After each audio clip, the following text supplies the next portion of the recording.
Okay, shout out sa inyong lahat mga ka-e-shop. Shout out sa inyo.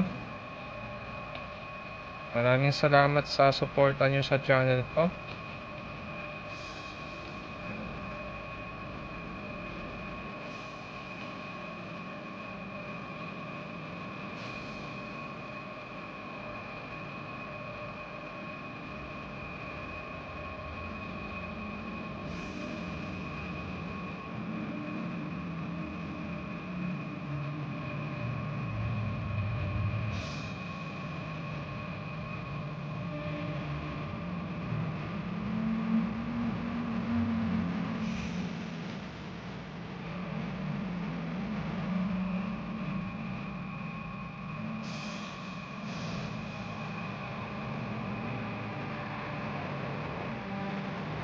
Okay, shout out sa inyong lahat mga ka-e-shop.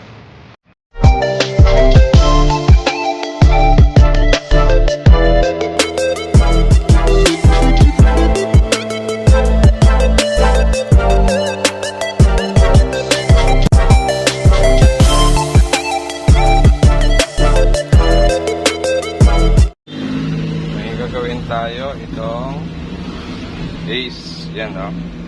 Testing natin.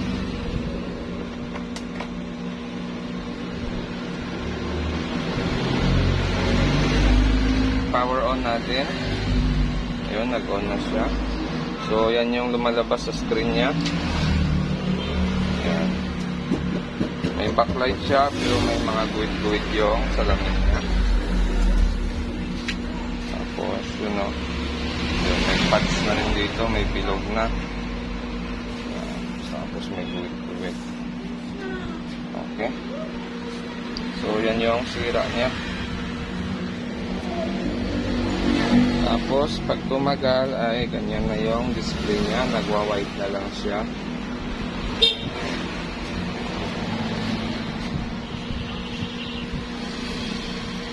Ito, may bilog na siya.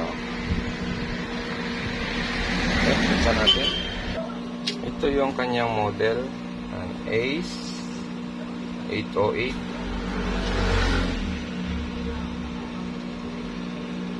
Okay, so ito yung kanyang mainboard.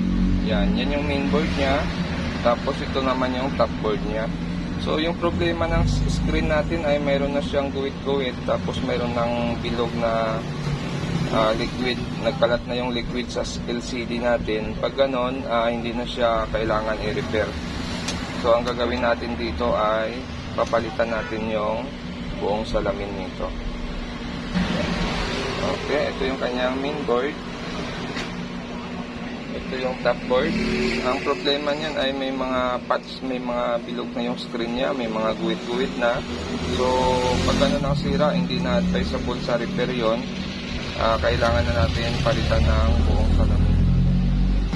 Okay, so ito na yung unit natin. Gagawin natin ay itong salamin ang ipapasok natin. Yan. So, ganitong salamin na ikakabit natin. Pang LG. Yan, dalawa ang kanyang source scope. Tapos mayroon yan T-con. Ito yung kanyang T-con. So mas matibay yung ganitong mga LCD. Hindi basta-basta nasisira yung source scope nito. Hindi kagaya sa isang T-con na maliit, mabilis masunog yung source scope.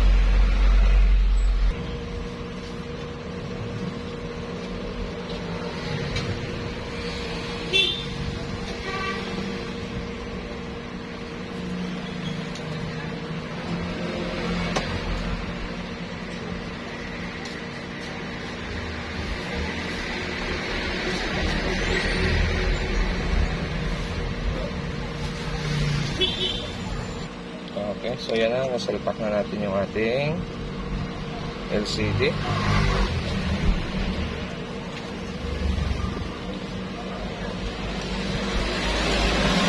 So ito ay wala namang side cock, kaya safe naman yung ating gilid.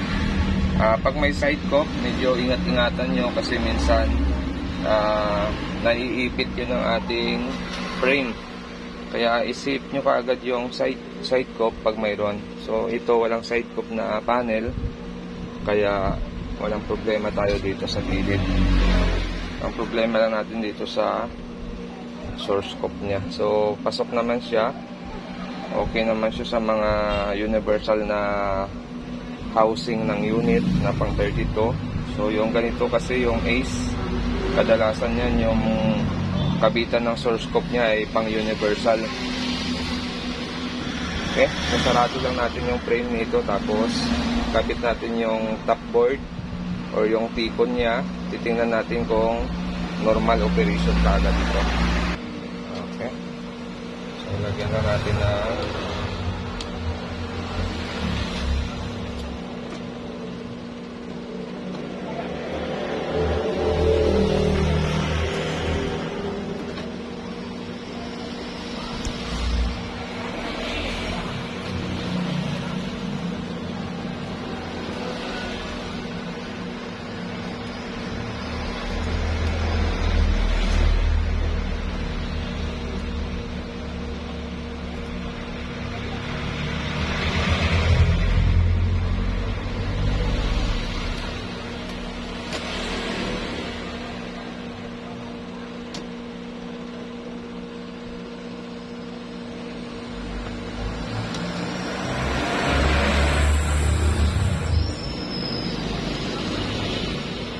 okay. Okay, so ikakabit na natin yung ating tikon. Tapos ipoforma na natin kung saan siya pwede pumasya. So yung ganitong mga panel ay mas matibay yung mga ganito. Huwag lang mabugbog yung kanyang source scope. Pag nabugbog kasi yung source scope nito, nagkakaroon din ng guhit. Okay. So ito, pwede natin yan dito iporma. Yan, pasok naman siya dito or doon sa loob. Pasok din siya doon sa loob. Pwede din dito sa loob. Yan, pasok din yan dito.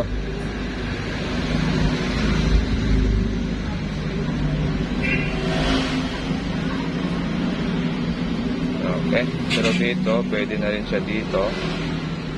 Yan, kahit nakaganito to, pwede na. So, pag nagkakabit tayo ng ibang LCD or nag-convert tayo, ang susunod yung step dyan ay titingnan nyo yung kanyang LVDS. So, ang LVDS natin ay dito yung positive. So, dapat yung tikon natin ay yan, dito rin yung kanyang positive. Yan, dito rin. So, ito yung positive natin. Ito yung mga signal natin. So, ito yung LVDS natin, ito yung positive. So, pasok ito. Pwede ito. Yan, wala ka nang babaguhin dito. Kabit mo na lang. Pag ganito yung design ng LVDS saka ng kanyang socket sa tikon. Okay. So, may mga tikon kasi na iba na baliktad yung polarity. Kaya, pagdating dito ay ingat-ingat tayo para hindi masayang yung ating panel. Okay, so yun, no, positive, positive. Okay, pasok. Okay, so ito na, nakaporma na yung ating mainboard saka yung ating tikon. Yan. So kakabit lang natin yung takip nito, tapos testing natin.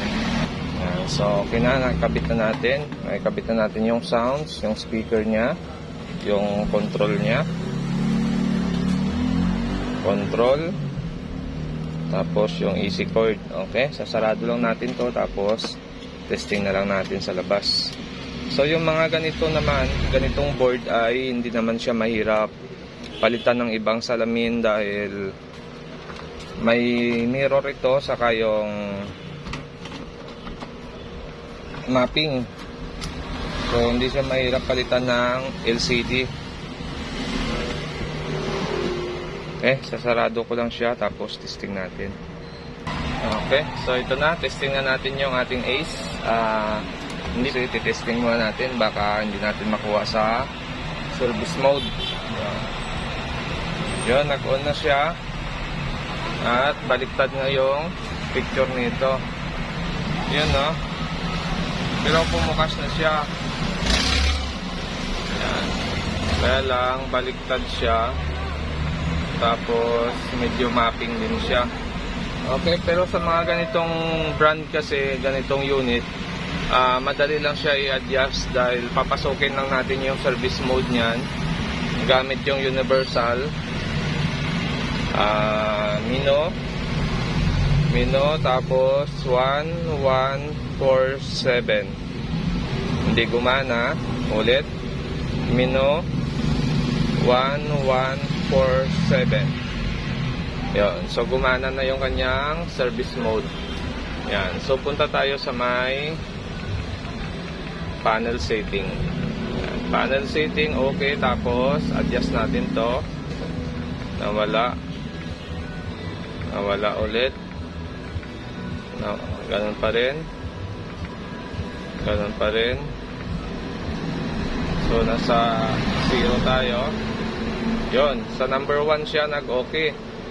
Yan, kuminis na yung salamin niya. Tapos yung kanyang mirror naman ay i-on natin.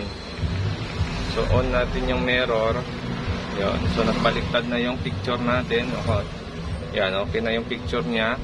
Tapos yung backlight nito ay naka-adjust na rin, naka 50%. Tapos mapping, okay na. Present ID. Yan, back tayo, Mino. Pasok natin yung general setting. Tapos yan, naka power mode on na siya. So ibig sabihin yan, pag sinaksak mo siya, kusa na siyang mag-on. Okay na yan. Yan. So Mino ulit tayo. Tapos picture setting, okay naman. Yan. So Mino ulit tayo, exit na tayo. Yun. Yan, okay na siya. Yun, oh. Okay na yung picture niya. Yun. So ganun lang pag nagpalit ng LCD. So madali lang naman siya. Pwera lang sa mga ibang brand na medyo mahirap palitan ng LCD. Kasi minsan hindi kabisado, minsan naman baliktad yung LVDS. So dito sa Ace na to ay napakadali lang siya palitan ng panel or ng LCD. So yung minsan walang mirror, pagbaliktad yung picture tapos walang mirror, so medyo mahirap yon. Ay hindi yun nakukuha. Talagang magpo-program ka ng top board kung may program ka. Pag wala, talagang hindi mo siya magagawa. So ang gagawin mo lang doon, palit ka lang ulit ng ibang board. Okay? So yun, oh, okay na siya. So hanggang dito na lang yung video natin, at kung bago lang kayo sa aking channel, huwag kalimutan mag-subscribe, at maraming salamat. So pag nagpalit ng panel, iwas lang tayo doon magkamali ng kabit ng LVDS. Saka yung mga side cup natin, check natin mabuti bago natin ikabit yung frame. Kasi minsan naiipit yung side cup, kaya minsan basag. Okay?